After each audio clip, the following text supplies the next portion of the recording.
We have launched our advisory portfolios from Renaissance under the name of Alpha Portfolios. Karan has given our introduction of myself. Another colleague of mine, Pawan. Pawan is a rank holder chartered accountant with over 15 years of experience. He's worked with various organizations like Deloitte, HSBC, HDFC, and he's part of Renaissance right from our inception. So Pawan is a fund manager for some of our funds on the PMS side also, and also on the advisory side. So the first portfolio we've launched with you all is Alpha Blue Chip. The idea with Alpha Blue Chip is very simple, friends. Question here, what is Blue Chip or why invest in Blue Chip? मेरा एक simple सवाल है और मेरा उसका एक बहुत ही simple answer है कि हम जिस इन्वेस्टर से डील कर रहे हैं आप लोग और हम लोग आज एनएसए में 2000 लिस्टेड स्टॉक्स हैं, ठीक है। किसी भी इन्वेस्टर को एक आइडियल पोर्टफोलियो बनाना है अगर डायरेक्टली, तो उसको 20 से 25 कंपनी चाहिए उसमें, बस उससे ज्यादा नहीं चाहिए। नाउ द प्रॉब्लम इज और द चैलेंज इज कि 2000 कंपनियों में से हमें 20 कंपनी सिलेक्ट करनी है।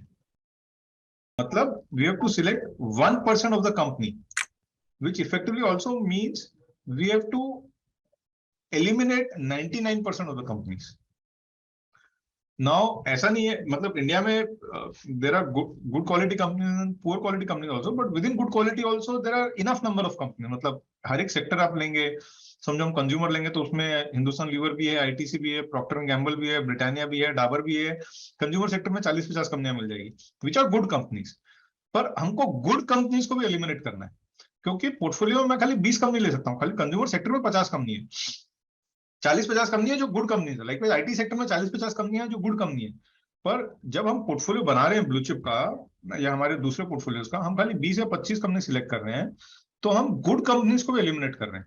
तो मेरा सिंपल ये व्यू है कि ये जो 20-25 कंपनियां एलिमिनेट करके हम मतलब 99% रिजेक्शन करके 1% जो कंपनी सिलेक्ट करते हैं, they are the real diamonds of the stock market. किसी भी इन्वेस्टर को अगर इन्वेस्ट करना है, 20-25 से ज्यादा कंपनी अगर होगी पोर्टफोलियो में, तो पोर्टफोलियो का परफॉर्मेंस इंपैक्ट हो जाएगा। बिकॉज अगर आपने 40-50 कंपनी ले ली तो आपका portfolio is equivalent of Nifty, फिर निफ्टी इंडेक्स ही ले लो। बहुत सारे इन्वेस्टर में देखता हूँ या बहुत सारे म्यूचुअल फंड मैंने पोर्टफोलियो देखे हैं जो 70-80 स्टॉक चलाते हैं पोर्टफोलियो में। अगर 80 स्टॉक चलाना तो फिर निफ्टी 100 ही ले लो, क्योंकि निफ्टी 100 और 70-80 स्टॉक में बचा क्यों? मतलब मैं ये कहता हूँ बाकी 20 को क्यों छोड़ दिया, वो भी ले लो, है ना। तो उससे परफॉर्मेंस डाइल्यूट हो जाता है। अगर हमें अच्छा परफॉर्मेंस चाहिए, अल्फा चाहिए, so our portfolio has to be restricted to 20-25 companies. And the idea with blue chip is to which are the best 20-25 companies in the stock market or stocks at that particular point of time. And these companies we call truly the diamonds of the stock market. So to me, blue chips are diamonds of the stock market. Why blue chip? Blue chips are, these are companies which are long-term wealth creators. You know, next 10, 15, 20 years तक, last 20-30 साल से wealth create करते आ रहे हैं और next 20-30 साल तक wealth create करते रहेंगे। Classical examples are company like TCS, Infosys, HDFC bank. Just think, अगर किसी ने एचडीएफसी बैंक का आईपीओ आया था 1997 में 40 रुपीज में, किसी ने अगर एचडीएफसी बैंक लिया होता और आज 25 साल रखा होता, वो पैसा 1000 गुना हो गया। अब 1000 गुना और कहाँ पे हो सकता है पैसा? खाली इक्विटी मार्केट में हो सकता है, और कहीं नहीं हो सकता दुनिया में। और कहीं भी आप गैम्बलिंग करेंगे तो भी 1000 गुना पैसा नहीं होगा। खाली इक्विटी मार्केट है जहाँ पे पैसा आप 1000 गुना 2000 गुना कर सकते हैं। तो आई एम जस्ट सेइंग कि इंडिया में इतनी सारी कंपनीज हैं, रही हैं, और because we are growth economy इतनी सारी कंपनीज और भी आएंगी। सो अगर इन कंपनियों में इन्वेस्ट कर लेते हैं which are very strong fundamentals, they are industry leaders, they are long term wealth creators, they are very high quality companies because they are leaders in their respective business, अपने सेक्टर्स में leaders हैं, run by very very capable and competent people, and they are relatively stable also because these companies are strong balance sheet, strong and stable business. Stock market में हम लोग सबको पता है कि एवरी 5-6 साल में एक क्राइसिस तो आएगी। क्राइसिस में यही होता है कि जब क्राइसिस आती है, स्टॉक मार्केट क्रैश होता है, तब सब स्टॉक्स गिरते हैं। पर जो अच्छी कंपनियों की, ब्लू चिप कंपनी को, उसका स्टॉक फास्ट रिकवर हो जाता है और वहां से भी आगे चले जाता है। जो प्रीवियस हाई रहता है, वहां से क्रैश होता है, वो भी क्रॉस करके आगे चले जाता है। पर जो पुअर फंडामेंटल वाली कंपनी रहेगी, बहुत सारी कंपनीज गायब भी हो जाती है। सो इसको जो करण ने बताया था, what I call is SIP portfolio, it's a sleep in peace portfolio, कि हमने उनमें से 2000 में से 20 से 25 कंपनी ले लेनी है, 99% को एलिमिनेट करना है। These are like the truest blue blooded बोलते हैं ना, जो मतलब पहले we used to use this terminology of blue blooded for, वो क्या कहते हैं, राजा महाराजाओं के लिए।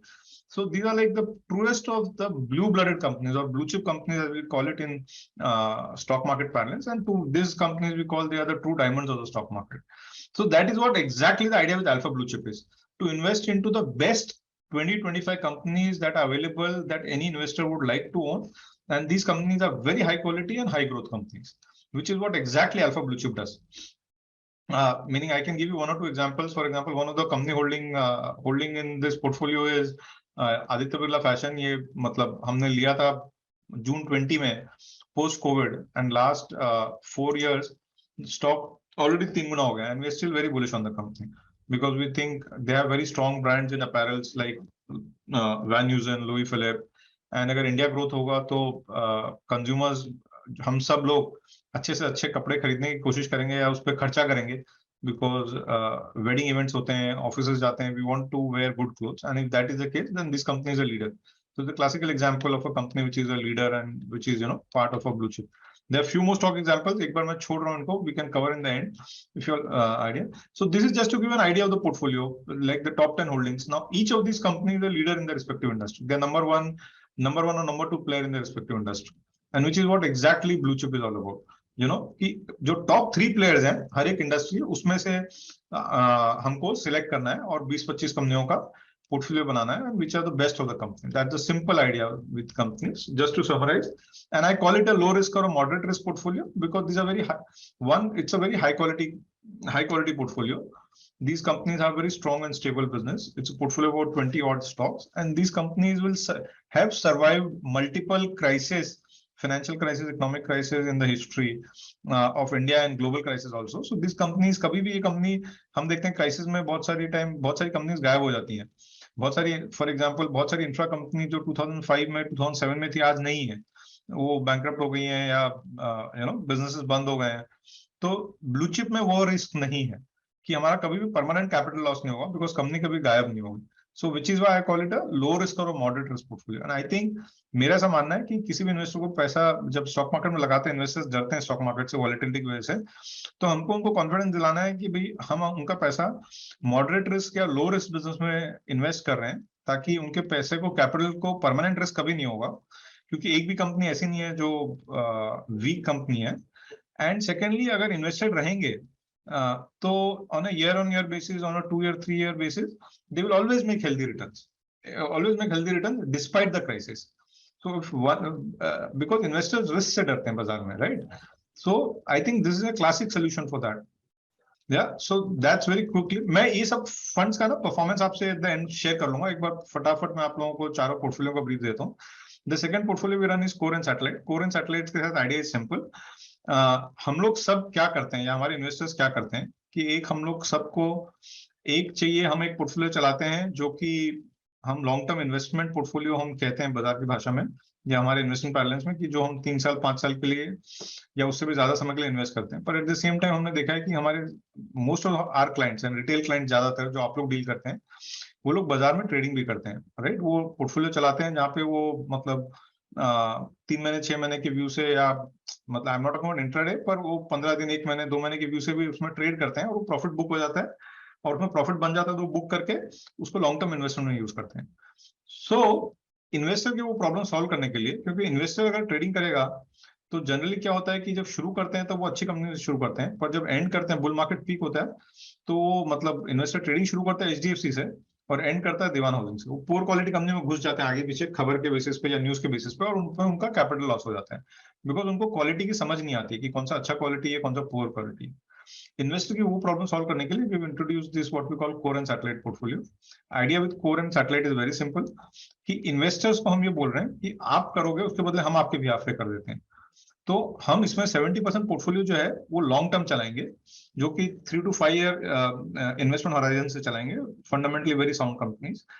एंड द बैलेंस 30% हम सैटेलाइट पोर्टफोलियो रखेंगे, जो एवरी 6 to 12 जो हम इन्वेस्ट करेंगे 6 to 12 मंथ्स के टाइम हॉराइजन से.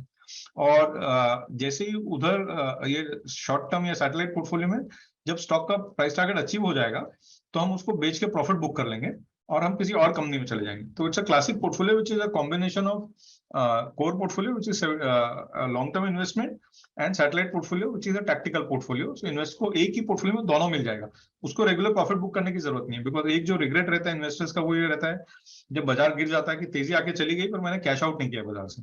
तो यहाँ पे because we will be making changes in the portfolio, हम प्रॉफिट बुकिंग रेगुलर करते रहेंगे इन्वेस्टर के बिहाफ पे, और उसको री इन्वेस्ट करते रहेंगे लॉन्ग टर्म इन्वेस्टमेंट आइडियाज में. So single portfolio में both the objectives can be met of core and satellite, which is effectively long-term investing plus short-term tactical trading over a period of 6 to 12 months. And जब हम वो satellite portfolio चलाएंगे तो we are very clear कि we will invest only in fundamentally sound companies.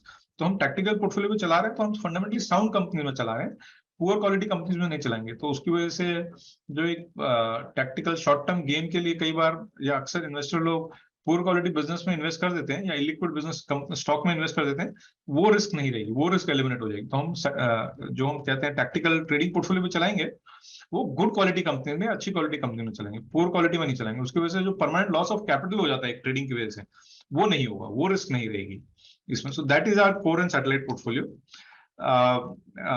Very quickly, idea with dynamic thematic portfolio is very simple. Generally क्या होता है कि हम लोग बाजार में हम लोग सब देखते हैं कि टाइम टू टाइम एक थीम आती है. जैसे 99 में, 97, 98 में आईटी की थीम आई थी और एक बहुत जोर से आईटी का बुल मार्केट आया था. फिर बाद में इंफ्रा की थीम आई थी और बहुत जोर से इंफ्रा का 2003 से लेकर 2010 तक बहुत बड़ा इंफ्रा का बूम आया था. फिर एक इंफ्रा की थीम आई थी और इंफ्रा का बूम आया था और इंफ्रा के स्टॉक बहुत जोर से चले थे, राइट. तो इस तरह की थीम आती रहती है. पर अगर उस पीरियड में हम उस थीम, जो थीम है उससे रिलेटेड सेक्टर्स में इन्वेस्ट करें या कंपनी में इन्वेस्ट करें तो बहुत ज्यादा पैसा बनता है, बिकॉज हाईएस्ट परफॉर्मेंस जो करंट थीम होती है उसी में बनता है. पर उसमें एक प्रॉब्लम ये होती है कि एवरी थीम का एक टाइम पीरियड होता है, उसके बाद वो थीम खत्म हो जाती है और दूसरी थीम आ जाती है बाजार में, क्योंकि एवरी 3-5 ईयर बाजार में थीम चेंज हो जाती है. पर जब हम थीमेटिक फंड में इन्वेस्ट करते हैं, सपोज हमने अगर म्यूचुअल फंड में किसी इंफ्रा फंड में इन्वेस्ट किया, तो आज भी ऐसा है कि बहुत सारी एएमसी इंफ्रा फंड चला रही हैं. हालांकि मेरा ऐसा मानना है कि इंफ्रा फंड में इक्विटी इन्वेस्टर के लिए कुछ नहीं बचा है, कुछ नहीं बचा. इंफ्रा जो है सेक्टर और बिजनेस पूरा कमोडिटाइज हो गया है एंड मार्केट ने भी उसको मतलब काफी डिस्काउंट कर दिया और डीरेट कर दिया. Most of the infra company जो है सिंगल डिजिट पी मल्टीपल पर ट्रेड कर रही है और बहुत सारी लार्ज इंफ्रा कंपनीज तो फेल भी हो गई, हमने देखा बैंक्रप्सी में बिकॉज ऑफ ओवर लेवरेजिंग. तो पर आज भी बहुत सारी एएमसीज के इंफ्रा फंड चल रहे हैं और उसमें इन्वेस्टर्स बैठे हुए हैं, उनको पता ही नहीं कि ये थीम इररिलेवेंट हो गई. तो डायनेमिक थीमेटिक पोर्टफोलियो हम ये करेंगे कि हम एक थीम लॉन्च करेंगे, बट एवरी 2 to 3 इयर्स हम ही उस थीम को चेंज कर देंगे. जब हमें लगेगा कि वो थीम का टाइम पूरा हो गया है और वो थीम अब रिलेवेंट नहीं रही है, तो इन्वेस्टर को ये चीज समझ में नहीं आएगी या बहुत लेट समझ में आती है. थीम को टाइमली चेंज करना जरूरी है, because theme out of date या स्टेल हो गई तो फिर वो रिटर्न्स नहीं देगी इन्वेस्टर्स को. तो एवरी 3 इयर्स हम ही पोर्टफोलियो की थीम भी चेंज करेंगे और उसके साथ वो पोर्टफोलियो भी चेंज कर देंगे. तो this give the investors best of both the world, कि एक तो करंट थीम में इन्वेस्टेड रह सकते हैं और सेकेंडली वो थीम भी एवरी 2 to 3 इयर्स चेंज होगी, वो हम ही कर देंगे, ताकि उनका पोर्टफोलियो या जो थीम है कभी भी आउटडेटेड नहीं हो या स्टेल नहीं हो, जिसे हम कहते हैं. करंट जो हम थीम रन कर रहे हैं पोर्टफोलियो में, which is called growth and income. तो हमने ना लॉकडाउन के समय इसमें एक थीम रन की थी which was unlock India, because हमें ये था कि जब इकोनॉमी धीरे धीरे लॉकडाउन से अनलॉक होगी तो जो अनलॉक स्टोरीज में बहुत पैसा बनेगा. तो हमने वो थीम रन की थी 2 साल तक and that did very well for us, because उसमें हमने जैसे स्टॉक्स लेते हैं, इंडियन होटल्स लिया था या बहुत सारी रिटेल कंपनीज ली थी, ट्रैवल ओरिएंटेड कंपनीज ली थी, और ये सब has done phenomenally well over the last 2 years. अभी इस साल जून में हमने जाके इसकी थीम चेंज कर दी है, which is growth and income. Growth and income का आइडिया सिंपल है कि आप लोग सबको पता होगा, we are living in a world where inflation is high and central banks जो है वर्ल्ड ओवर इंटरेस्ट रेट बहुत जोर से बढ़ा रही है, including India and US, Europe specially. तो हमें लगता है कि आने वाले 2 साल तक या 3 साल तक इन्फ्लेशन हाई रहेगा. मेरा कहने का मतलब ये है कि आज जहां पे वो तो बहुत ज्यादा हाई है, वहां से इन्फ्लेशन कम होगा, बट फिर भी जो सेंट्रल बैंक का टारगेट है, फॉर एग्जांपल यूएस में सेंट्रल बैंक का टारगेट है 2% इन्फ्लेशन का, और एक्चुअल में आज इन्फ्लेशन चल रहा है 8.5%. तो ऑब्वियसली वो 8.5% से कम होगा, पर जो सेंट्रल बैंक का टारगेट है 2%, उससे ज्यादा ही रहेगा. वो 2% मुझे नहीं लगता आएगा यूएस में आने वाले 2 से 3 साल. तो ऐसे समय में जब इन्फ्लेशन हाई रहेगा, तो इन्फ्लेशन के सामने हमें प्रोटेक्शन चाहिए, बिकॉज इन्फ्लेशन जो हम हिंदी में क्या कहते हैं, हम हिंदी में उसको हिंदी में वो कहते हैं, क्या कहते हैं, महंगाई भत्ता बोलते हैं. महंगाई भत्ता हिंदी टेक्स्ट बुक में हमको यही सिखाया था, महंगाई भत्ता बोलते हैं, राइट. तो इन्फ्लेशन के सामने फिक्स्ड इनकम या डेट हमें हेल्प नहीं कर रहा है, बिकॉज रियल यील्ड्स नेगेटिव है, because yields in the bond market जो है आज वो इन्फ्लेशन उससे कम है, मतलब हमारे पैसे का इरोजन हो रहा है, because central banks interest rate बढ़ने नहीं दे रही है और वो इंटरवीन कर रही है डेट मार्केट में, बिकॉज सबसे बड़ा बोरोवर गवर्नमेंट है और अगर वो यील्ड्स को ज्यादा बढ़ने देंगी तो गवर्नमेंट्स को सबसे ज्यादा प्रॉब्लम होगी, बिकॉज उनका इंटरेस्ट एक्सपेंस बहुत जोर से बढ़ जाएगा। तो वर्ल्ड ओवर जो फिक्स इनकम मार्केट या डेट मार्केट है वो कंप्लीटली फ्री नहीं है इस सेंस में। तो डेट में जो है रियल यील्ड्स नेगेटिव है, वर्ल्ड ओवर नेगेटिव है, इंक्लूडिंग इंडिया। तो क्वेश्चन ये है कि how do we get protection against inflation. और मेरा ऐसा मानना है कि इन्फ्लेशन के अगेंस्ट रियल प्रोटेक्शन जो है हमें इन्फ्लेशन के अगेंस्ट जो रियल प्रोटेक्शन है हमें वो इक्विटी से मिलेगा, because equity is a growth asset, but within equity we have to buy businesses which have strong pricing power. So which is what exactly we are doing with this portfolio, कि जो income part of the portfolio है वो ऐसे business में invest करेगा जिनकी या तो डिविडेंड यील्ड बहुत स्ट्रॉन्ग है या उनके पास स्ट्रॉन्ग प्राइसिंग पावर है। फॉर एग्जांपल फार्मास्यूटिकल कंपनीज है, तो चाहे कितने भी कॉस्ट बढ़े, pharmaceutical companies, health care companies दवाइयों के प्राइस बढ़ा देगी। और हम लोग सब, बिकॉज वो एक नेसेसिटी है, जो भी आदमी बीमार होगा वो चाहे प्राइस कितने भी बढ़ जाए वो दवाई खाने से चूकेगा नहीं। सो effectively they have strong pricing power, because दवाई तो बिकनी है। जो बीमार हो गया एक बार आदमी, वो प्राइस देख के दवाई के लिए मना नहीं करेगा। या टेलीकॉम कंपनी अभी रेट बढ़ा देंगी मोबाइल की या डेटा की, तो हमारा यूजेज कम नहीं होगा, बिकॉज हमारी पूरी लाइफ उसके ऊपर डिपेंडेंट है। तो ये ऐसे कुछ बिजनेसेस हैं जहाँ पे प्राइसिंग पावर बहुत स्ट्रॉन्ग है। या फिर जैसे कंज्यूमर में आईटीसी है, कि जो लोग स्मोक करेंगे वो स्मोक करेंगे ही करेंगे, चाहे आप कितना भी सिगरेट का प्राइस बढ़ा दो। और स्टॉक में बहुत स्ट्रॉन्ग डिविडेंड यील्ड भी है। तो ये पोर्टफोलियो में हम part of the portfolio inflation hedge या इनकम पोर्टफोलियो चलाएंगे, जो strong income generating equity assets हैं। एंड फैक्ट ये है, चाहे दुनिया में रिसेशन होता रहे, India is a growth economy, हमारे यहाँ पे 6-7% ग्रोथ चलती रहेगी, इवन इफ ग्लोबली रिसेशन भी हो गया। तो पार्ट ऑफ द पोर्टफोलियो जो है वो हम हाई ग्रोथ कंपनीज में इन्वेस्ट करेंगे, जो इंडिया में नेक्स्ट 3 साल में हाई ग्रोथ डिलीवर करेंगी। तो कोई भी इन्वेस्टर को आज इक्विटी पोर्टफोलियो में ग्रोथ स्टॉक्स चाहिए और इनकम स्टॉक्स चाहिए। इन्वेस्टर जाके मल्टीपल फंड्स, म्यूचुअल फंड्स खरीदे या अलग अलग स्टॉक खरीदे, या म्यूचुअल फंड के थ्रू करेगा तो उसको अलग अलग फंड खरीदने पड़ेंगे, क्योंकि एक ग्रोथ फंड भी खरीदना पड़ेगा, साथ में कोई इनकम फंड या वैल्यू फंड खरीदना पड़ेगा। उसके बदले हम उसको बोल रहे हैं कि हम एक ही पोर्टफोलियो में उसको दोनों चीज दे देते हैं। एंड ये जो डायनामिक थीमेटिक में जो ग्रोथ एंड इनकम थीम है, वो इन्वेस्टर के लिए वो काम करेगी, जो उसको उसी पोर्टफोलियो में दोनों चीज दे देगी, right. So that is growth and income. And finally momentum portfolio simple है फ्रेंड्स, हम सबको मार्केट में मोमेंटम खेलना है या ट्रेड करना है। ट्रेड, जब मैं ट्रेड बोलता हूं तो मतलब इंट्राडे ट्रेड या 1-2 दिन का ट्रेड नहीं है मेरे लिए। कोई भी चीज अगर हम लेके 1 साल से कम में बेच देते हैं तो वो एक ट्रेड ही होता है। मतलब 6 महीने 9 महीने के व्यू से अगर कुछ लेके हम बेच देते हैं तो वो एक ट्रेड है, वो इन्वेस्टमेंट नहीं है। बिकॉज इन्वेस्टमेंट वो होता है जो हम एटलीस्ट 3 साल रखें, 5 साल रखें, उसको इन्वेस्टमेंट बोलते हैं। 2-3 साल 5 साल रखें तो हमको शॉर्ट टर्म मार्केट खेलना है, 3 मंथ 6 मंथ 9 मंथ 1 ईयर, और उसमें अच्छा पैसा बनता है। इन्वेस्टर खुद जब ये ट्रेड करता है तो वो अक्सर नुकसान करता है, बिकॉज वो पुअर क्वालिटी में चले जाता है, और फिर वो कंपनियां ही, मार्केट जब करेक्ट होता है तो कंपनियां ही गायब हो जाती है। और बहुत सारी कंपनी हमने देखी है जैसे गायब हो गई, let's say Diwan housing, Jayaprakash industries, मैं ऐसे कुछ एक नाम बता रहा हूँ, बट आई एम श्योर ऐसी बहुत सारी कंपनी है। तो हमने इन्वेस्टर को ये बोलना है कि भैया तुम मत करो, तुम्हारे बिहाफ पे ये मैं ही कर देता हूँ। तो idea with momentum portfolio is to play momentum into good quality companies, and हम ही उसके बिहाफ पे शॉर्ट टर्म टेक्निकल ट्रेड करते रहेंगे। तो इस पोर्टफोलियो में कोई भी स्टॉक की होल्डिंग जो है वो 6 महीने से 12 महीने ही रहती है, कई बार उससे कम भी हो सकती है, बिकॉज हमारा प्राइस टारगेट अचीव होता है तो फिर हम बेच देते हैं। हम इसमें स्ट्रॉन्ग अर्निंग्स मोमेंटम खेलते हैं। Earnings momentum, good quality company में अर्निंग्स मोमेंटम खेलते हैं, क्योंकि मेरा ऐसा मानना है कि गुड क्वालिटी है और अर्निंग स्ट्रॉन्ग है तो stock price will respond to that. So this is very quickly a quick update for all of you all on the 4 portfolios. I can quickly show you the performance of these portfolios, and then we can take the questions as well, friends. So just allow me a moment. I share with you performance of this, because this portfolio. So जो सबसे पहला portfolio मैंने आपको बताया था Alpha Blue Chip. This portfolio has done very well. If you see last 1 year. This is as of 30th September. Last 1 year, this portfolio is up 15.4% versus Nifty 200, which is down by minus 1.8%. So versus the index Nifty 200, which is down 2%, this portfolio is up 15.4%. And last 2 years, it has done 33.5% CAGR versus Nifty 200 of 25.1%. You can see the top 5 holdings of the portfolio here: Aditya Birla, ICICI Bank, Bharti, and all of that. Very well diversified. And it's a portfolio which is a multi-cap portfolio. So 65% of the portfolio is large cap, and the balance 35% mid and small cap. If you compare this and some of other portfolios also, Alpha Blue Chip, and I'll show you the performance of Alpha Core and Satellite also.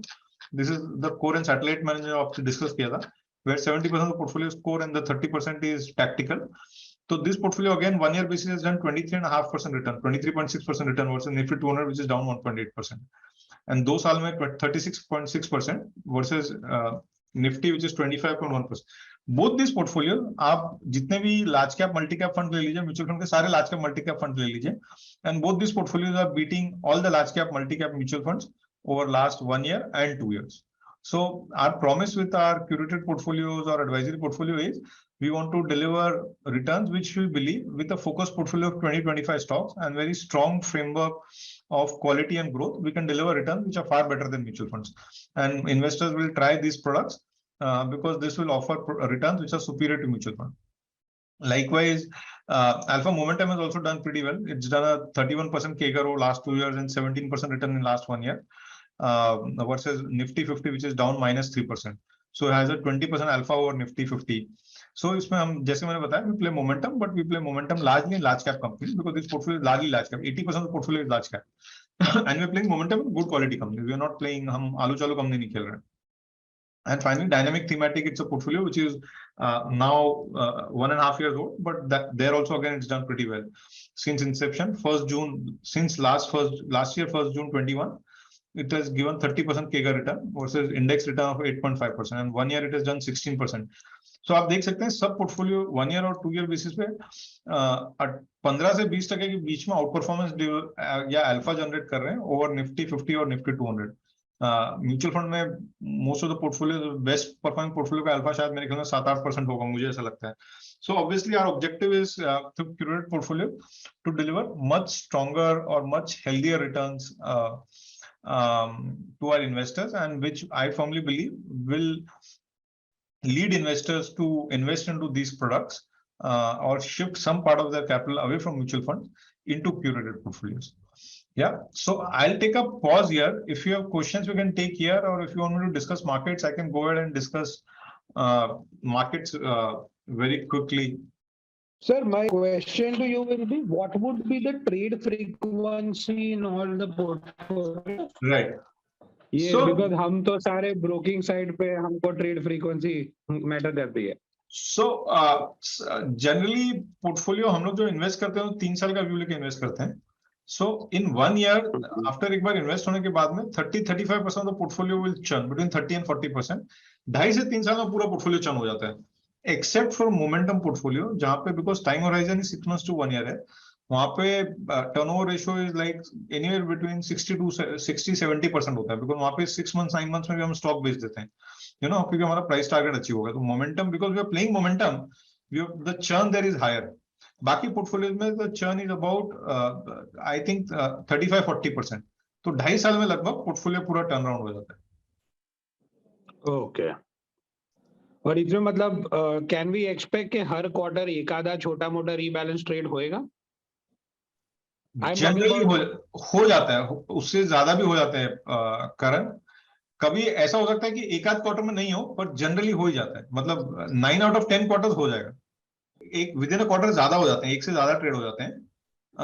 Because अगर हम लोग समझिए, आप portfolio में अगर समझो 25 stocks हैं और मैं 40% पोर्टफोलियो चर्न कर रहा हूँ, तो मैं 8 से 10 स्टॉक साल के खरीद रहा हूँ और बेच रहा हूँ. तो ऑन एन एवरेज मतलब एवरी 30 days 45 days में चर्न हो ही जाता है कुछ ना कुछ पोर्टफोलियो में. सर, ये क्यूरेटेड पोर्टफोलियो म्यूचुअल फंड है, because you been on the other side of the chair also. ये म्यूचुअल फंड से अलग ज्यादा रिटर्न क्यों बनाने के लिए डिजाइंड है? 3 चीजें. वन, म्यूचुअल फंड में भी आई अंडरस्टैंड कि कुछ एक फोकस पोर्टफोलियो है, पर बाकी सब पोर्टफोलियो डिवर्सिफाइड है. 40-50 स्टॉक्स हैं.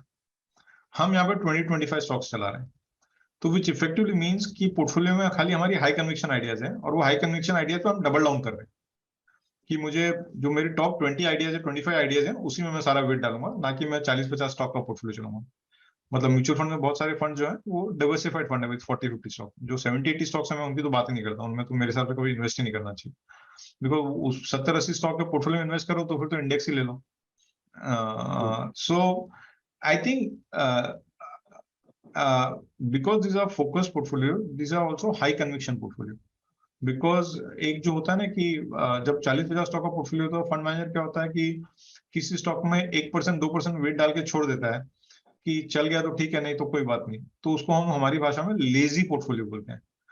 पर यहाँ पे बिकॉज हमारे पोर्टफोलियो में 20-25 स्टॉक रहते हैं, तो हमें ज्यादा मेहनत करनी पड़ती है। Every idea has to be high conviction idea, because we cannot afford to run a lazy portfolio, because every idea का वेट स्टॉक में 3-4 पोर्टफोलियो में 3-4% होता है। So it has a significant impact. अगर हम किसी में इन्वेस्ट करते हैं और वो गलत हो जाता है, तो उसका इम्पैक्ट, नेगेटिव इम्पैक्ट मीनिंगफुल होता है पोर्टफोलियो में, नेग्लिजिबल नहीं होता है। तो it forces the fund manager to be on his toes all the time. जो हम बोलते हैं ना, फंड मैनेजर को हमेशा मतलब बहुत ज्यादा अलर्ट रहना पड़ता है versus running a 40-50। So I think one is that the whole approach to this thing in terms of portfolio composition and portfolio structuring. We are running 20-25 stocks. Secondly, I think what we have tried to do with our portfolios is we have tried to create very sharply positioned products. So we have not, यहाँ पे अगर आप देखेंगे, मैंने आपको वो fund नहीं दिया जो ट्रेडिशनल म्यूचुअल फंड अवेलेबल है, large cap, mid cap, small cap. क्योंकि अगर इन्वेस्टर को large cap, mid cap, small cap चाहिए, तो मैं ये बोल रहा हूँ म्यूचुअल फंड में चले जाओ। क्योंकि लार्ज कैप के लिए 40 लार्ज कैप फंड है, मल्टी कैप के लिए 70-80 मल्टी कैप फंड है, मिड कैप के लिए 40 मिड कैप फंड है। हमने प्रोडक्ट क्रिएट किए हैं टू सॉल्व इन्वेस्टर्स प्रॉब्लम। हमने एक प्रॉब्लम देखा है रिटेल इन्वेस्टर से बात करके, कि वो ट्रेडिंग भी करता है, वो ट्रेडिंग में पैसा लॉस करता है, राइट। तो हमने फिर उसके लिए एक प्रोडक्ट क्रिएट किया है, मोमेंटम पोर्टफोलियो। भाई म्यूचुअल फंड में आपको कहीं भी मोमेंटम पोर्टफोलियो नहीं मिलेगा, पर वो इन्वेस्टर की नीड है। सो यहाँ पे हम लोग म्यूचुअल फंड कॉपी नहीं कर रहे हैं पोर्टफोलियो। म्यूचुअल फंड जो कर रहा है वही करके कोई फायदा नहीं है, क्योंकि वही चीज अगर जो म्यूचुअल फंड दे रहा है वही हमें देनी है, तो फिर क्लाइंट शायद म्यूचुअल फंड में चले जाएगा। हमको वो प्रॉब्लम सॉल्व करनी है जो म्यूचुअल फंड इंडस्ट्री नहीं सॉल्व कर पा रही। Mutual fund industry momentum portfolio नहीं चला सकती क्लाइंट के लिए, पर सच्चाई ये है, आप ब्रोकर हैं, आप जानते हैं, सब क्लाइंट्स ट्रेड करते हैं।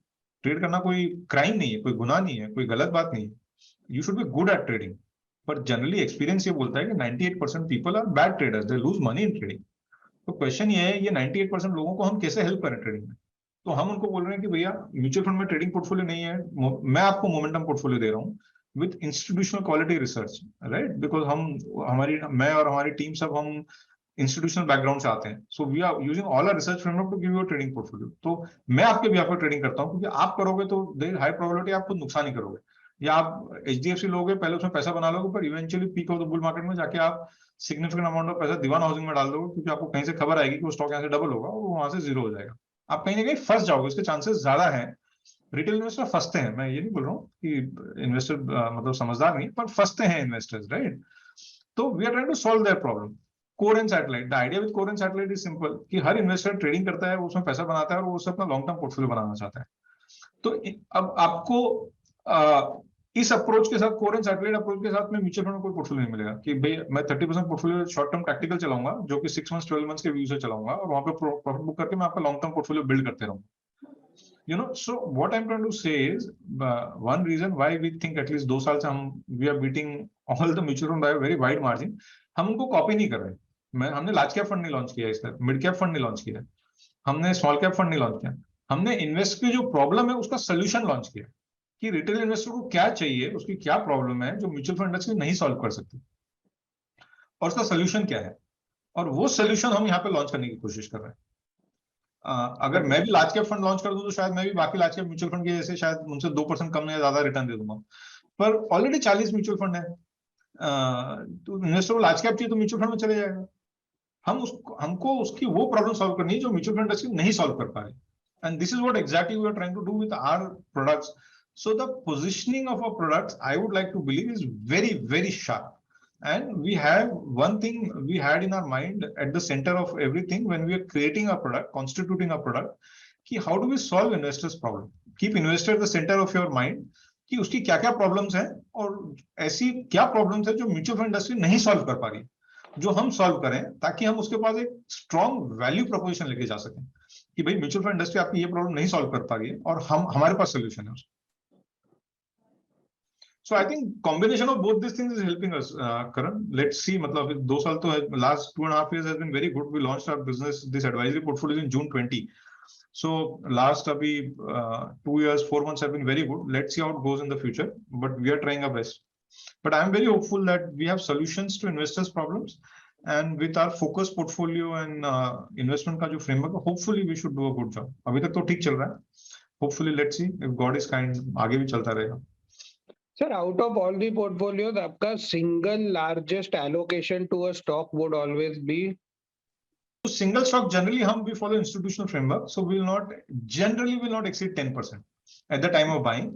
हालांकि मोमेंटम में, क्योंकि वो हमारा जो मोमेंटम पोर्टफोलियो 10-12 स्टॉक का पोर्टफोलियो है, बाकी सब 20 स्टॉक के पोर्टफोलियो है। मोमेंटम में कभी 8 भी हो सकते हैं, कभी 10 भी हो सकते हैं, कभी 12 भी हो सकते हैं, 15 के ऊपर नहीं होंगे, क्योंकि जब हम मोमेंटम खेल रहे हैं, ट्रेड मोमेंटम को मैं ट्रेड बोलता हूँ। ट्रेड मेरा मतलब, again I am just clarifying, मेरे लिए anything which is 3 months to 12 months is a trade, is not an investment.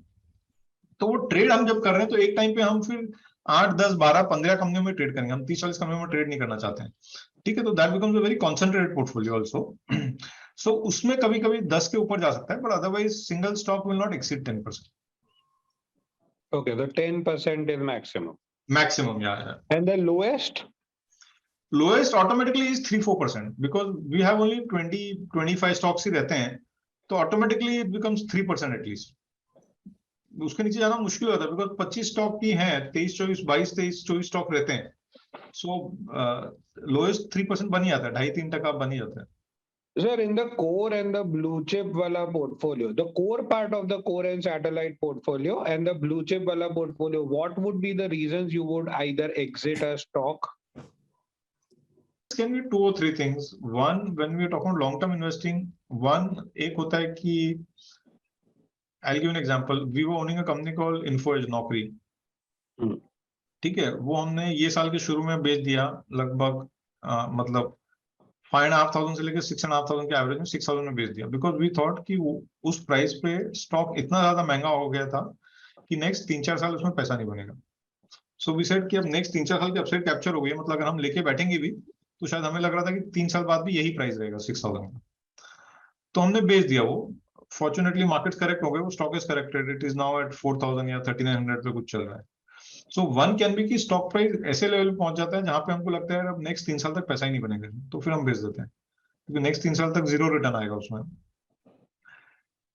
Other reason could be company का जो इन्वेस्टमेंट हमारा एक्सपेक्टेशन है in terms of the result and performance of the next 3 years, वही change हो जाता है। And it can be for multiple reasons, competition और something else which has changed and all that.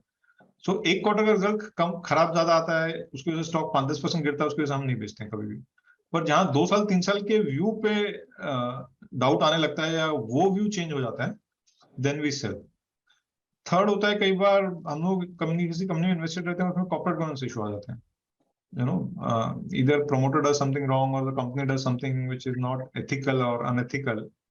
Then if there are minor issues we still tolerate, but if they are meaningful issues then we have to exit. कभी छोटा मोटा issue तो कई बार हम ignore भी कर देते हैं कि ठीक है यार, छोटा मोटा है, not very significant, but if it is a event of importance or significance, then we have to take a call and we have to sell. So these are primarily 3 or 4 reasons where we end up selling a stock. I think the biggest dilemma we have, friends, is whether to invest or not. नीचे में लगता है कि market और गिरेगा और ऊपर में लगता है अरे नीचे से बढ़ गया, right? I think this is a dilemma which every investor faces in the world, not only India but in the world, and this applies to all investors, retail investor, HNI investor, even institutional investor, जो funds manage करते हैं, सबके लिए ये है। हमें एक broad hypothesis रखना होगा, stock market is not a place for speculation, it is a place to create serious wealth for yourself and for your family. It's not a gambling den। आप गैम्बलिंग कर सकते हैं, आप कीजिए, कोई प्रॉब्लम नहीं, अगर जिसको गैम्बलिंग का शौक है, बट उसी स्टॉक मार्केट को हम यूज कर सकते हैं हमारी लाइफ और हमारी फैमिली की लाइफ और फ्यूचर चेंज करने के लिए। अगर वो करना है तो ऑब्वियसली कभी ना कभी अगर हम सीरियस इक्विटी इन्वेस्टर हैं तो बहुत अच्छी बात है, अगर नहीं है तो कभी ना कभी हमें सीरियस इक्विटी इन्वेस्टर बनना पड़ेगा। सीरियस इक्विटी इन्वेस्टर बनने का मतलब ये होता है, फ्रेंड्स, कि हमें एक अपनी वेल्थ का मीनिंगफुल पार्ट हमें इक्विटी में लगाना होगा, तभी उसमें कंपाउंडिंग होगी, रिटर्न क्रिएट होंगे। जब हम किसी चीज में हमारा मीनिंगफुल वेल्थ या सेविंग्स लगा देते हैं, सो फिर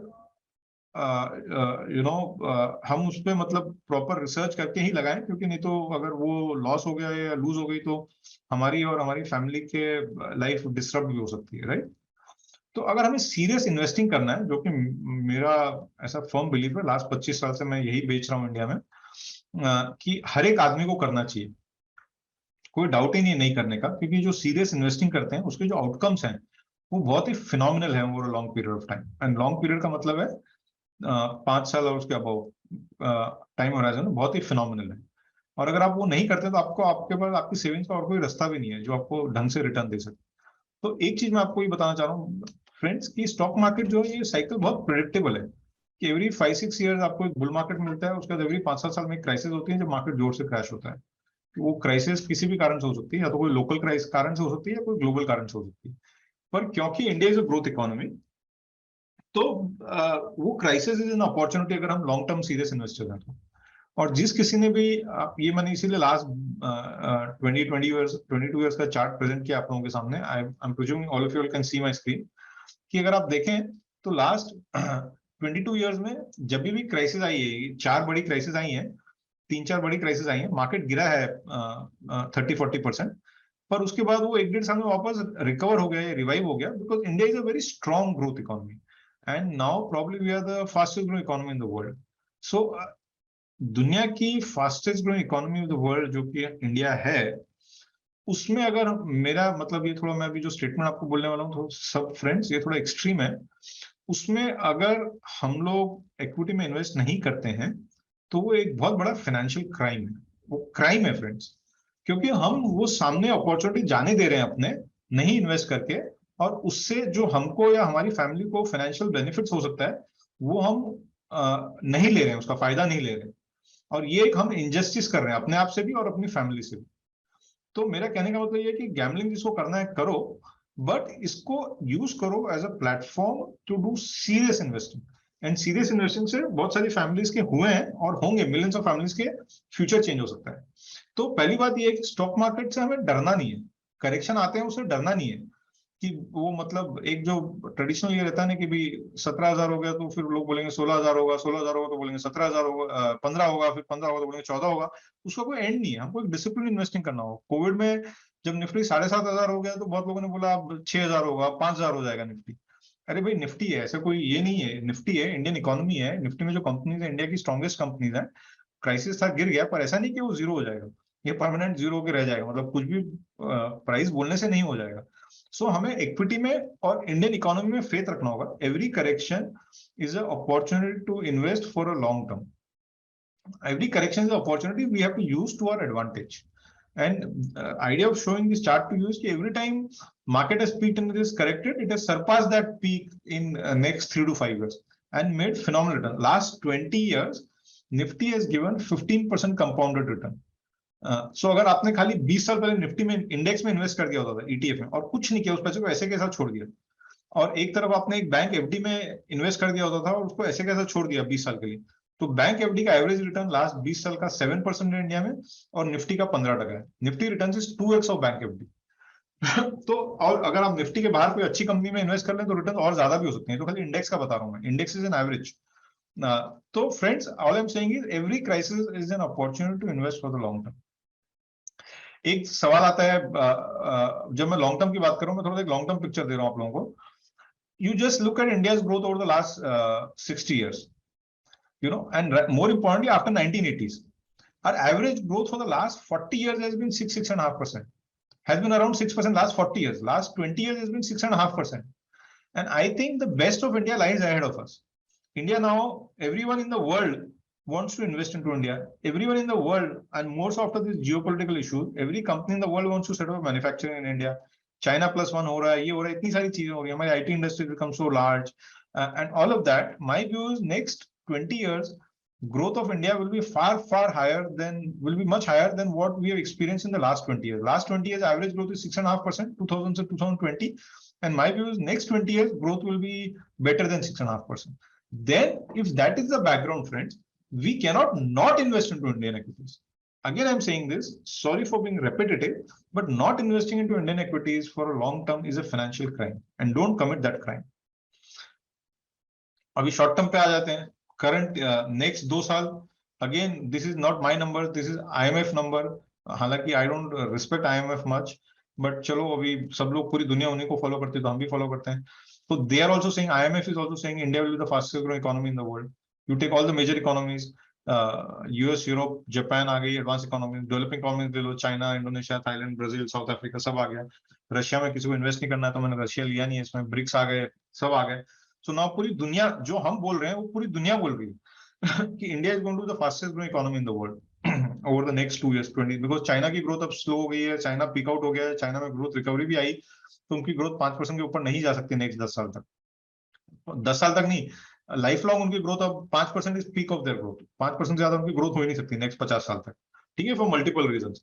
तो अब और हमारी बॉटम ग्रोथ 6-6.5% है। जब वर्ल्ड में प्रॉब्लम होगी, क्रूड प्राइस $100 हो जाता है, सब हो जाता है, तो हमारी बॉटम ग्रोथ 6-6.5% होती है। जब वर्ल्ड क्रूड जब 60-70 होगा और वर्ल्ड में स्ट्रॉन्ग ग्रोथ होगी, तब तो हमारी ग्रोथ 8-9% भी हो सकती है। दो हमारा जो बॉटम ग्रोथ है that is higher than China's peak of the growth.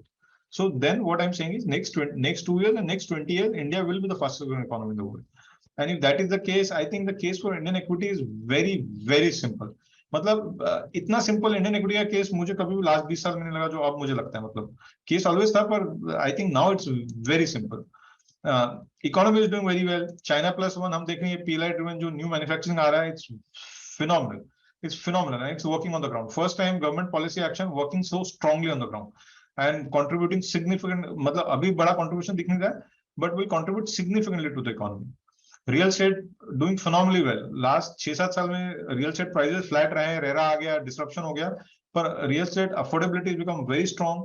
Real estate sales in city like Bombay and other major cities of India, or the top 6 cities of India, last 2 साल में month on month highest sales in the last 15 years. Last 2 साल की जो sales है highest in the last 15 years across the top 6 cities in India, including Bombay, Delhi, Bangalore, Hyderabad. Last 2 years sales are phenomenal. So ये जब ये लोग जब घर खरीद रहे हैं, इतना कंस्ट्रक्शन हो रहा है, ये सब हो रहा है, real estate is a big GDP multiplier for the economy. And all of that helps. After 15 years, we are seeing strong signs of recovery in capex. Last 10 साल 2010 से लेके 2020 तक हमारा इन्वेस्टमेंट साइकिल पूरा ठप पड़ गया था। वो रीजंस मतलब एकदम शॉर्ट में, ब्रीफ में आप सबको पता है, राइट? बड़े बड़े जो पहले प्रोजेक्ट्स लगाए थे स्टील के, भूषण स्टील, एसआर स्टील, सब फेल हो गए। बड़ी बड़ी companies with lot of debt bankruptcy पे आ गई। बैंक्स में बड़े बड़े एनपीएस थे, बैंक्स को नया इन्वेस्टमेंट, नए प्रोजेक्ट्स को लोन नहीं देना था, डिमांड स्लो डाउन था वर्ल्ड वाइड। अब जाके हम एक रिवाइवल देख रहे हैं इन्वेस्टमेंट साइकिल में, जो कि 10 साल के बाद आ रहा है। मुझे लगता है लंबा चलेगा और काफी समय तक चलेगा। So investment cycle is recovering and that's a very strong sign for recovery in the Indian economy. अभी तक हम बोल रहे थे कि हम इंडिया में बोल रहे थे कि यार हमारी इकोनॉमी स्ट्रांग है, ग्रोथ है, ये है वो है। अब दुनिया बोल रही है कि if you don't invest in India there is a big risk. ये एक वॉल स्ट्रीट जर्नल का मैंने आर्टिकल का एक पिक्चर लेके इसलिए यहाँ पे दिखाया है कि we already the 4th largest economy in the world, we are the 5th largest, we become the 4th largest soon. We have already overtaken UK, ठीक है? एंड दुनिया ये बोल रही है, can you afford not to invest in India? दुनिया ये बोल रही है, पूरा वर्ल्ड ये बोल रहा है कि इंडिया में इन्वेस्ट करना उनके लिए कंपल्शन है। You can not afford to ignore India, meaning that is where India is. And तो यही मैं बोल रहा था आपको कि अब ये जो मैं बोल रहा था, ग्रोथ आगे जाके स्ट्रांग रहेगी। लास्ट डिकेड 2010 से 20 में पीएलआई ड्रिवन मैन्युफैक्चरिंग नहीं था, जो कि अब नेक्स्ट 10 साल में ग्रोथ ड्राइव करेगा।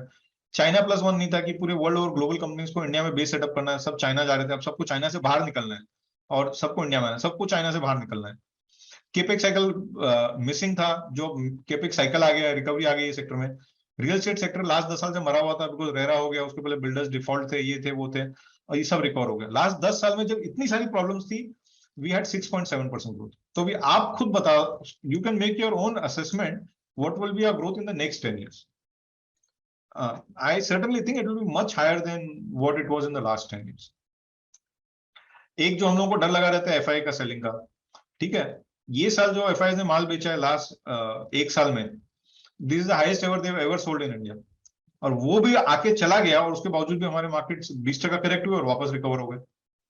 तो अब क्या होगा जब अब वो लोग पैसा डालने लगेंगे, तो क्या होगा? अब उनको माल कहां से मिलेगा? Who will be the seller?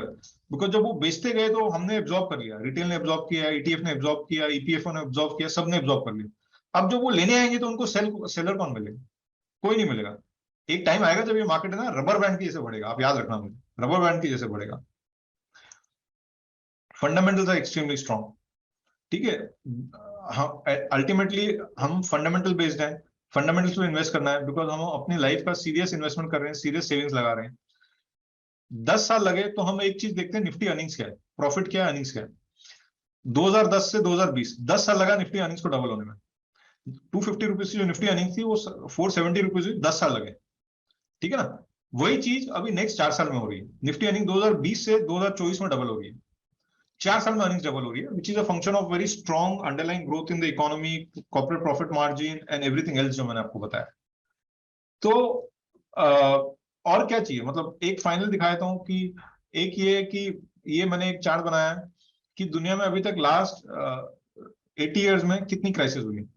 Every time जब भी क्राइसिस हुई है, वो ईरान क्राइसिस हुआ, इराक क्राइसिस हुआ, ये हुआ, वो हुआ, world over markets, equity market जोर से गिर गए। इस साल यूक्रेन वॉर हुआ, पर वो जब गिरे उसके 3 महीने 6 महीने बाद क्या हुआ, मार्केट जोर से रिबाउंड हो गए। तो the point I am trying to make is crisis is a good time to invest. जब भी क्राइसिस है, आप ये समझिए क्राइसिस है तो वो भगवान ने आपको अपॉर्चुनिटी दी है इक्विटी में इन्वेस्ट करने को, इंडियन इक्विटी में इन्वेस्ट करने। खाली इतना ध्यान रखिएगा कि अच्छी क्वालिटी कंपनी में इन्वेस्ट कीजिए, मेरा इतना रिक्वेस्ट है। कचरा कंपनी में मत कीजिएगा, वहां आपका कैपिटल लॉस हो जाएगा आगे पीछे। अच्छी कंपनी में इन्वेस्ट कीजिए। Not investing into equities, friends, the point I want to make is not investing into equity is a much bigger risk than investing into equity. Equity में इन्वेस्ट करेंगे, एक बार के लिए टेम्परेरी 10-20% लॉस हो सकता है। अगर नहीं इन्वेस्ट करेंगे, आपकी लाइफ की सेविंग्स जो है, कोई आपको एडिक्वेट रिटर्न ही नहीं मिलेगा, एंड वो बहुत बड़ा रिस्क कैरी कर रहे हैं आप अगर इक्विटी में इन्वेस्ट नहीं कर रहे हैं। So I remain all in all through and through positive on the markets. Correction वगैरह आएगा, मैं कल क्या होगा, 10 दिन बाद क्या होगा, 3 महीने में क्या होगा, उसकी बात नहीं कर रहा हूँ फिलहाल के लिए। करेक्शन वगैरह आएगा, मैं खाली ये बोल रहा हूँ, जब भी करेक्शन आए डरिए मत, इन्वेस्ट कीजिए, 10 साल का व्यू लेकर इंडिया में इन्वेस्ट कीजिए। That is the point I am making, friends. Regarding the portfolio, regarding the markets, if anybody has any specific questions, we will be happy to take those questions. What would be the next correction point you are seeing right now, like election results or something? Sir I don't know, सच्ची बोलूं, अभी सच्ची बोलता हूँ, झूठ नहीं बोलता हूँ। सैटरडे के दिन क्यों झूठ बोलना, ठीक है ना। मंडे टू फ्राइडे बोलते हैं झूठ हम लोग सब, जब बाजार चलता है तो, है ना। तो आज सैटरडे तो सच बोलने का दिन है। तो सच्ची बोलूं, मुझे भी नहीं पता। सबको लगा कि फेड रेट हाइक बढ़ाएगा तो मार्केट करेक्ट होगा, यहाँ और फॉरेनर पैसा निकालेंगे, वहां पे रेट बढ़ा रहे हैं, यहाँ पे फॉरेनर पैसा डाल रहे हैं, ठीक है ना। मुझे नहीं पता, शॉर्ट टर्म में टाइमिंग करना मुश्किल है। इंडिया को एक और फायदा हो गया है, क्योंकि ये बिकॉज चाइनीज इक्विटी मार्केट जोर से गिर गए हैं, चाइना में पॉलिटिकल चेंजेस हो रहे हैं, वहां पे इंस्टेबिलिटी या जो भी आप बोलो, कोविड लॉकडाउन चल रहे हैं। तो और फॉरेन इन्वेस्टर्स जो हैं, ग्लोबल इन्वेस्टर्स जो हैं, बहुत मतलब बहुत क्या कहना चाहिए, what is the right word, they have significant exposure, बहुत पैसा लगा हुआ है उनका चाइना में। वो एक्सपोजर उनको कम करना है, बिकॉज वहां लॉसेज हो गए और उनको आगे डर लग रहा है। उनके पास इंडिया के अलावा जगह नहीं है, कहाँ जाएंगे, ठीक है ना, बिकॉज इतनी बड़ी इकोनॉमी है नहीं वर्ल्ड में और कहीं। तो अभी हम देख रहे हैं कि जैसे फेड रेट बढ़ा रहा है, ये सब, पर हमारे यहाँ मार्केट बढ़ रहा है, या फॉरेनर्स का पैसा आने लग गया बल्कि, ठीक है ना। So that is also some part of lot of this money is reallocation. तो अभी तो मैं ये बोलना चाह रहा हूँ कि इंडिया में जो फॉरेनर्स का पोटेंशियल है, उसके हिसाब से उन्होंने 5% पैसा भी नहीं लगाया। तो आप सोचिए, जब वो एकदम पैसा लगाएंगे इंडिया में, तो क्या हाल होगा हमारे यहाँ पे मार्केट्स का। तो मुझे नहीं पता ये करेक्शन कब आएगा, कैसे आएगा, टाइम करना थोड़ा मुश्किल है, पर ठीक है, जब आएगा तब डील करेंगे। मतलब ऐसा है, मेरा ऐसा व्यू है।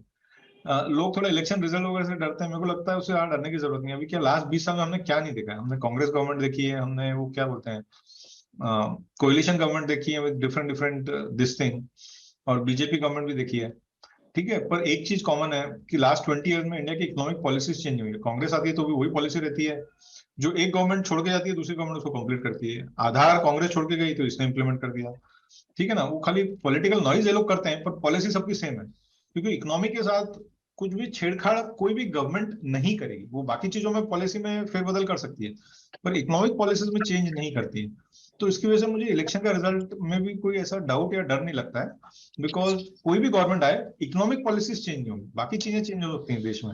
अभी आजकल बहुत सारे प्रोजेक्ट्स महाराष्ट्र से गुजरात जा रहे हैं, रोज पेपर में पढ़ता हूँ मैं, ये भी चला गया, वो भी चला गया। हो सकता है गवर्नमेंट चेंज होगी तो कुछ प्रोजेक्ट वापस आ जाएंगे महाराष्ट्र में, तो वो सब चलता रहेगा, वो पॉलिटिक्स है, पर इकोनॉमिक पॉलिसीज चेंज नहीं होंगी। आपके हिसाब से out of the 4 portfolios which portfolio अगर आज की तारीख में क्लाइंट्स को दे रहे हैं तो which should be the good portfolio we should be? ये मेरे लिए डिफिकल्ट क्वेश्चन है. We are very committed to all our portfolios. As a fund house, investment house, हम लोग कोई भी पोर्टफोलियो जब भी लॉन्च करते हैं, चाहे ये आज अपन एडवाइजरी की बात कर रहे हैं, पर हमारे पीएमएस भी हैं, ये भी हैं, हमारा उसमें कमिटमेंट 100% रहता है. नहीं तो हम कभी लॉन्च नहीं करेंगे, बिकॉज वी थिंक कि जब हम पोर्टफोलियो लॉन्च करते हैं, इन्वेस्टर से पैसा लेते हैं, मैं 25 साल से पब्लिक मनी मैनेज कर रहा हूँ, तो हमारे ऊपर एक बहुत बड़ा ऑब्लिगेशन है, रिस्पॉन्सिबिलिटी है, बिकॉज किसी न किसी कस्टमर ने उसकी हार्ड अर्न सेविंग्स हमको दी है, और उसने एक बहुत बड़ा रिस्पॉन्सिबिलिटी या भरोसा हम पे किया है. ये हमारा ऑब्लिगेशन है कि हम उस पोर्टफोलियो को अच्छे से चला के उसको हेल्दी रिटर्न्स दें. बाजार बाजार में रिस्क है, वो मेरे कंट्रोल में नहीं है. बाजार ऊपर नीचे होगा, पर उस रिस्क के बावजूद उसको एक अच्छा हेल्दी रिटर्न आउटकम हम डिलीवर करें on a 2 year 3 year basis. अगर हम वो नहीं कर सकते हैं तो हमें वो पोर्टफोलियो नहीं चलाना चाहिए. सो हम we are very committed to all our portfolios. हर एक पोर्टफोलियो की पोजिशनिंग है. मेरे लिए थोड़ा डिफिकल्ट हो जाता है बोलना on a short term basis which will do better, but all I can say is commitment पूरा है हमारा हर पोर्टफोलियो के लिए. मतलब ये एडवाइजरी आज डिस्कस करें, but not only advisory, PMS और एनीथिंग वी डू, अगर हमारा कमिटमेंट नहीं है तो फिर हम क्यों किसी की सेविंग्स लें और उसको यू नो और हम उसको डिलीवर नहीं कर पाए. तो मतलब we are not doing justice to a job. This is like कि कोई पेशेंट डॉक्टर के पास गया, डॉक्टर इज नॉट सिंसियर, तो वो पेशेंट की मतलब लाइफ खराब हो सकती है, राइट. हम किसी की फाइनेंशियल लाइफ खराब नहीं करना चाहते हैं, बिकॉज हम समझते हैं कि जब भी क्लाइंट हमें पैसा देता है, एक बहुत बड़ा भरोसा हमारे पे करता है, और एक बहुत बड़ा ऑब्लिगेशन है हमारा, यू नो, टू डिलीवर, क्योंकि क्लाइंट ने हमें ट्रस्ट किया तभी वो हमें पैसा दे रहा है. So we are very committed to all our portfolios. Hi, Pankaj, this is Harman. My question is related to current situation of US dollar, and on the other hand, India is trying to decouple itself with the his influence of US economy or US Fed to India. So how do you see in a short run, maybe in a 1 or 2 years, how these things would run? Sorry, your question is, one is US dollar over 1-2 years, and second is influence of US economy on us, because earlier we have seen that the moment anything happens in a Dow or Nasdaq, it goes down by 1%, and here we are 3, 4, 5% down on the next day. Eventually, from last one odd year, what I have started seeing that this kind of horrible effects in Indian markets because of US market is not happening, though they have touched their 52-week bottom two or 3 weeks ago, but still we were hovering around 17,100, 200 types. We were not at our 52-week low or below that. Earlier it used to happen that if US is down, we are 100% morning, we are 100% down, and down by it would be a bloodbath tomorrow kind of a situation. So which is now not happening. So what is your read on that? And secondly, though things are in US the market things are not proper, that they are already saying that they are into recession. Till the dollar rupee is going high and high. It has touched almost 83, and now again every day you find it depreciating. How it affects our economy, because dollar is a very important currency for Indian economy. Right. Very good question, Harmit. Let me answer both one by one. See, I'm not an expert on currency. I must straight up front. But I think dollar will continue to remain a strong currency for some time, because the way fact remains that it's a reserve currency of the world, and given the way US is raising interest rates, dollar will continue to remain strong. Having said that, I also believe somewhere we are near peak inflation and peak dollar. So Fed will not cut rates. US they'll not cut rate, but they'll go on a pause mode somewhere in February, March, April, or in March, June quarter, around March or thereabout. And markets थोड़ा उसको पहले anticipate कर लेंगे. And so I am of the opinion that at least from a short-term perspective, when I say short-term, I'm saying next 18 months perspective or 24 months perspective, we are near peak inflation in US and peak dollar also. Because obviously last 1 year US has raised rates considerably, right? Last year October rates were 0, And this year October, November, we already at 4%, and probably by end of the year, December एक meeting बाकी है, उसमें 50 basis points hike किया तो will be 4.5%. Increasing rates by 4.5% in 1 year, they have not done it in the last 40 years or 45 years. So because they've been, they've got their inflation estimate projection so badly wrong. मतलब इतनी जोर से उनके they've had such a egg on their face, या उनकी इतनी जोर से ये हो गई है कि they are forced to do it because the whole world is laughing on them. The biggest central bank in the world with the reserve currency got their inflation wrong by such a wide margin. So I think what they've done this year is extraordinary. It's not happened in the last 40, 50 years, 45 years. But at the same time, I think we are near the peak of all of this. So hopefully rupee should also stabilize somewhere around these levels. Having said that, I must also mention one more thing. While rupee is depreciated this year versus dollar, but still if you look at non-dollar currencies, rupee is still the best performing currency. You look at UK pound. You look at euro. Euro is now below 1. You look at all the emerging market currencies. What has happened to other emerging market currencies, and rupee is still the amongst the best performing currency. So in that sense, we are still better than the rest of the world in that sense. So having said that, it has depreciated, but I think it should stabilize around this level. This is my view. I must also tell you, I am not a currency expert. मैं currency में जरा भी trade नहीं करता, एक पैसे का trade नहीं करता हूँ.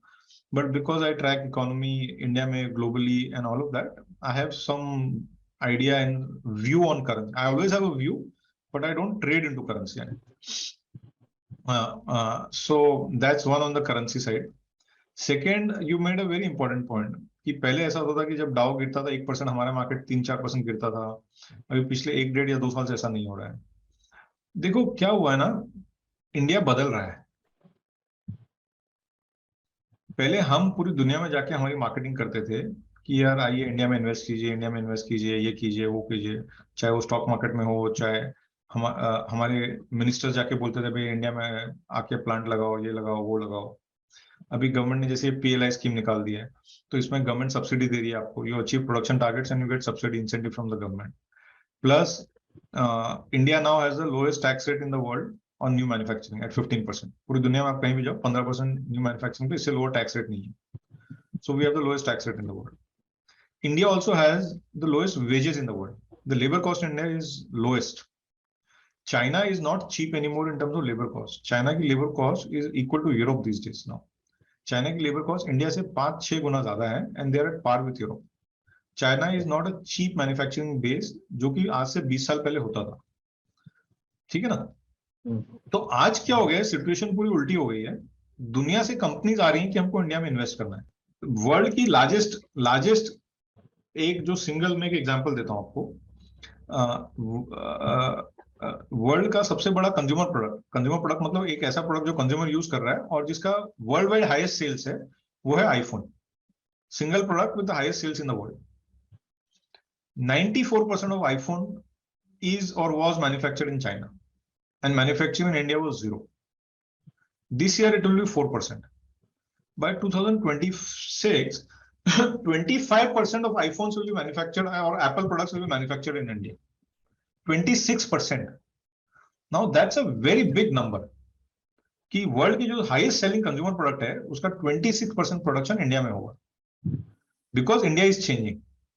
हमको, the point I'm trying to make is, हमको जितनी दुनिया की जरूरत है, हमको जरूरत है कि लोग आके हमारे स्टॉक मार्केट में इन्वेस्ट करें, हमारे इकोनॉमी में इन्वेस्ट करें, यहाँ पे आके प्लांट लगाएं और इन्वेस्टमेंट करें ताकि हमारे इकोनॉमी की ग्रोथ हो. तो in as much as we need the world, दुनिया को भी हमारी जरूरत है आज के टाइम पे. The world needs India because the world needs an alternate to China. या so I think, see 10 years back India was a $1 trillion economy in 2015 years back. 2007 में we were $1 trillion economy. Come 2022, we are a $3.6 trillion economy. So today the economy of India is much bigger, or 3.5 times what it was in 2007. So as the economy becomes bigger and bigger, and more investors participate, and with such a significant participation from retail investors in India that we have seen in the last 2 years post-COVID, I think Indian markets will become less volatile and more stable. and which is what exactly we are seeing in the last 1 year, 2 years. And I think ये trend यहाँ से चलेगा, मतलब I am very disappointed आगे जाके भी trend नहीं चले. जब हमारी इकोनॉमी खराब करेगी तब हमारे मार्केट गिरेंगे ज्यादा, वो तो गिवन है कि इकोनॉमी खराब करेगी, कंपनी के प्रॉफिट्स खराब होंगे, या हमारे यहाँ पे कुछ इंस्टेबिलिटी हो गई, समझो कल आई डोंट थिंक ऐसा कुछ होगा, पर कल को इंडिया पाकिस्तान वॉर हो गया, इंडिया चाइना वॉर हो गया, देन इंडिया स्पेसिफिक इशू हो गया तो मार्केट जोर से गिरेगा, because they are directly related to India. But non India related issues पे भी पहले हमारा मार्केट बहुत जोर से गिरता था, मुझे लगता है वो अब कम गिरेगा, बिकॉज वो मेच्योरिटी आई है इन्वेस्टर्स में, लोकली भी और ग्लोबली भी, कि इंडिया कोई ऐसे आलू चालू इकोनॉमी नहीं है, एक बहुत स्ट्रॉन्ग और स्टेबल इकोनॉमी है, इंडिया स्पेसिफिक फैक्टर नहीं है, तो अननेसेसरी लोग इंडिया में आके स्टॉक नहीं बेचेंगे पैनिक होके, जो कि पहले बेच देते थे. एंड उसकी वजह से मुझे लगता है कि इंडिया की वॉलेटिलिटी कम हो गई, जो आप बोलना चाह रहे हैं, वॉलेटिलिटी कम हो गई, एंड आई थिंक इनफैक्ट कम हुई है, that's a very good thing. I think it should reduce even further going forward. That is my expectation. Yes. Okay. Yeah. Yeah, thanks very much. Can I have one more question out of your discussion only? See, how do you see markets reacting on the volatility side in next 3 to 6 months? My view, this is my view, okay? Yeah. And please, because you and I don't stay in touch, आप और मैं रोज बात नहीं करते हैं, so I have a right to change my view, and I can change my view, and I'll not be able to inform you, because you and I don't talk on a daily basis or a weekly basis. Because if I change my view, I'll not be able to communicate to you. So maybe I'll communicate to Karan and he'll download to you. So I don't see any war will happen in any part of the world. It's a rhetoric which different governments are playing and all of that. Having said that, I think, yes, I take your point that the world is a more unstable place because of geopolitical issues and all of that. And more importantly, I think the world will continue to remain so over the next 5-7 years. It will continue to remain a place where there'll be a lot of rhetoric and there'll be instability. So instability is a new normal. We have to get reconciled to it. We have to get used to it. I think India is a lot of times I used to feel very upset with Indian government and policy making, because in the past we have made a lot of self goals. But this time around, at least on few things, I think India has done exactly the right thing, especially what we have done with our views, our stance on this whole Russia-Ukraine thing. कि दुनिया लड़ाई कर रही है, हम देखो हमारे India में हमारे खुद के बहुत सारे challenges हैं. We are a poor country. So many people are below poverty and all of that. As a country, we have to solve our problems. So we have to be, as a country, our singular objective, economic objective, should be to focus on growth of our economy. Because हमारी economy में growth होगी तभी गरीबों का भला होगा. हमको किसी के लड़ाई झगड़े में फंसने की जरूरत नहीं है. हमारे खुद की प्रॉब्लम्स कम नहीं है. एक तरफ पाकिस्तान है, एक तरफ चाइना है, और मल्टीपल इश्यूज हैं. बांग्लादेश के साथ इश्यूज हैं, इसके साथ इश्यूज हैं, उसके साथ इश्यूज हैं, नेपाल के साथ इश्यूज हैं, श्रीलंका के साथ इश्यूज हैं. हमारे सारे इतने सारे प्रॉब्लम्स हमारे नेबर्स के साथ में, और किसी और के झगड़े में या लफड़े में हमको फंसने की जरूरत नहीं है. So at least one thing we have done very smartly, we just stayed away from this whole conflict. क्योंकि हमारा एक ही ऑब्जेक्टिव है, next 20 years we have to drive growth in this country, because उसी से only then we can solve our problems, और उसी से देश का भला होगा. You know, because so many people are still below poverty, hunger, no jobs and all. At some point of time, we have to solve all of this problem as a country, right? Because we also want that India should become as prosperous as US and all of that. If we want good for our country, then we have to solve everyone individually and collectively as a country, we have to solve our problems. So the point I'm trying to say is, there will be a lot of instability and all of that. I think India should and India will remain focused on, to that extent, we can be selfish also, that we should just focus on our growth. And whatever works, suits us best, we should do that without harming anyone. So all I'm trying to say is all this will continue and we have to learn to live with it. I think my view is that markets will have a meaning difficult to time the market, but मुझे ऐसा लग रहा है markets are poised for a 10-15% rally from here in the short term over the next 2 to 3 months, and then they might consolidate or there can be a pullback. But I think markets in the short term are poised for a 10-15% up move. Okay, thank you very much. Sir यहाँ से हम ये portfolio जो अपना है, Right. तो उसमें aggressive जाए, क्योंकि क्या अभी Nifty near to 2-3% all time high से नीचे है, और कभी कभी ऐसा पास्ट में ऐसा मेरे से हुआ है कि हम अग्रेसिव जाते हैं, उसमें क्या होता है कुछ भी रीजन से फिर मार्केट थोड़ी नीचे आती है, तो उसमें वो इन्वेस्टर जो रहता है ना, उसको लॉसेस ज्यादा रहता है, तो वो थोड़ा डिसअपॉइंट होता है.